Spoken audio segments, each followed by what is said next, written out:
ସବୁ କଥାରେ ସେମାନେ ତାଙ୍କର ପରାମର୍ଶ ଦେଉଛନ୍ତି।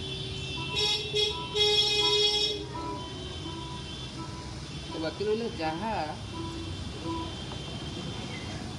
କିଛି ଗୋଟେ ଇନୋଭେଟିଭ୍ ଭାବରେ କରିବାକୁ ହେଲେ ବର୍ତ୍ତମାନ ସମୟରେ ଯାହା ମୁଁ ଅନୁଭବ କରୁଛି ରାଜନୈତିକ ଇଚ୍ଛାଶକ୍ତି ନହେଲେ ମୋର ଯାହା ବେଳେବେଳେ ଏଇ ଗୁରୁଗୁରୁ ଅନୁଭୂତି ହେଲା।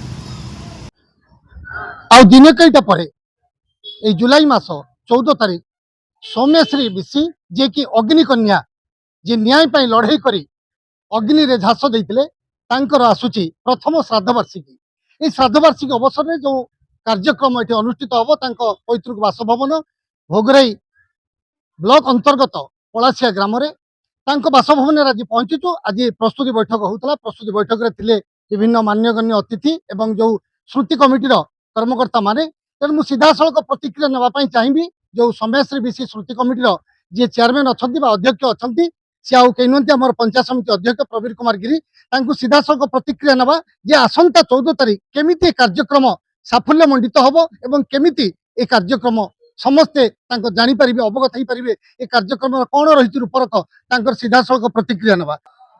ଅତି ଦୁଃଖର କଥା ଯେ ଚାହୁଁ ଚାହୁଁ ୟା ଭିତରେ ଗୋଟିଏ ବର୍ଷ ଅତିବାହିତ ହେବା ପାଇଁ ଯାଉଛି। ଆମ ଅଞ୍ଚଳର ଝିଅ ଆମ ଝିଅ ଯିଏକି ସୌମ୍ୟାଶ୍ରୀ ଅନ୍ୟାୟ ପାଇଁ ସଂଗ୍ରାମ କରିକି ନିଜକୁ ଶେଷରେ ନ୍ୟାୟ ନ ପାଇ ଆତ୍ମାହୁତି ଦେଇଥିଲା। ତାର ଜୁଲାଇ 14ରେ 1 ବର୍ଷ ପୂରଣ ହେଉଛି ଏବଂ ସେ ପରିପ୍ରେକ୍ଷୀରେ ଆମେ ଆମର ଯେଉଁ ସ୍ମୃତି କମିଟି ଗଠନ ହେଇଥିଲା ସେ କମିଟି ଆଜି ବୈଠକ ଦ୍ୱିତୀୟ ବୈଠକ ପ୍ରଥମ ବୈଠକ ଆଗରୁ ହେଇଯାଇଥିଲା।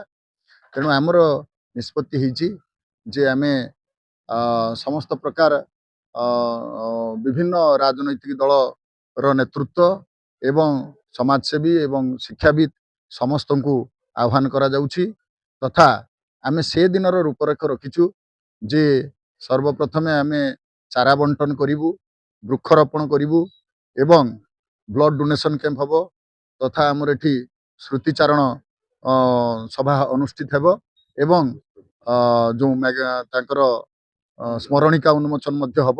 ତେଣୁ ସେଥିପାଇଁ ମୁଁ ନିବେଦନ ସମସ୍ତଙ୍କୁ ରଖିବି ଯେ ଭୋଗରାଇ ଅଞ୍ଚଳର ସମସ୍ତ ସନ୍ନ୍ୟାସୀ ପ୍ରତି ସହାନୁଭୂତି ଏବଂ ସମବେଦନା ଥିବା ବ୍ୟକ୍ତିବିଶେଷ ଦଳ ମତ ଊର୍ଦ୍ଧ୍ୱରେ ରହି ସମାଜକୁ ଯେଉଁମାନେ ଇଏ ଆଜିର ସମାଜରେ ଯେଉଁ ଅବହେଳିତ ନାରୀମାନଙ୍କ ପାଇଁ ଯେଉଁ ପ୍ରକାର ନ୍ୟାୟ ପାଇଁ ସଂଗ୍ରାମ କରିକି ଯେଉଁ ସମାଜକୁ ଏକ ଦିଗ୍ଦର୍ଶନ ଦେଇକି ଯାଇଛି ସୌମ୍ୟାଶ୍ରୀ, ତା ପାଇଁ ଆମେ ସମସ୍ତେ ସେଇ ଦିନରେ ଉପସ୍ଥିତ ରହିବା।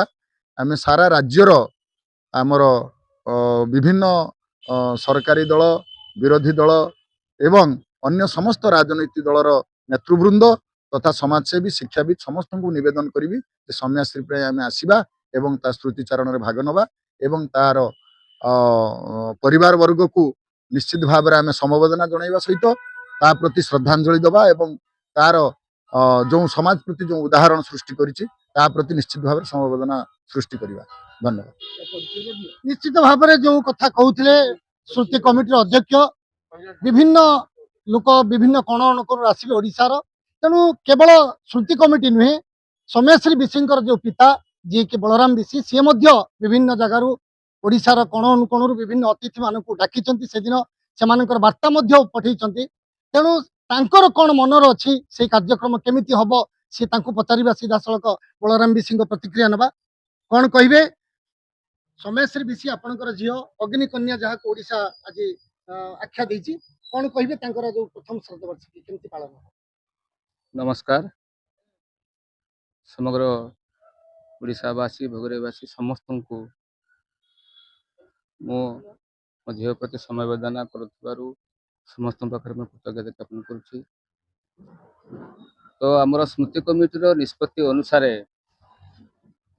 ସେଦିନ ଆମର ସକାଳେ ବୃକ୍ଷରୋପଣ ସହ ଚାରା ବଣ୍ଟନ କରାଯିବ।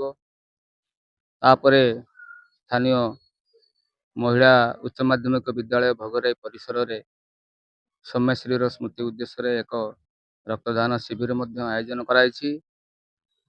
ତାପରେ ସୌମ୍ୟଶ୍ରୀ ପାଇଁ ଏକ ସ୍ମରଣିକା ମଧ୍ୟ ସେଦିନ ଉନ୍ମୋଚନ ହେବ ସ୍ମୃତିରେ ସୌମ୍ୟଶ୍ରୀ, ଯେଉଁଥିରେ କି ଓଡ଼ିଶାର ମାନ୍ୟଗଣ୍ୟ ବ୍ୟକ୍ତିମାନେ ଯେଉଁଥିରେ ଲେଖା ତା ପାଇଁ ସମବେଦନା ସୂଚକ ଲେଖା ପ୍ରଦାନ କରିଛନ୍ତି ତାହା ମଧ୍ୟ ସେଦିନ ଉନ୍ମୋଚନ ହେବ ଏବଂ ମୋ ଝିଅର ସ୍ମୃତି ପାଇଁ ଏକ ଶ୍ରଦ୍ଧାଞ୍ଜଳି ସଭା ହେବା ପାଇଁ ନିଷ୍ପତ୍ତି ନିଆଯାଇଛି।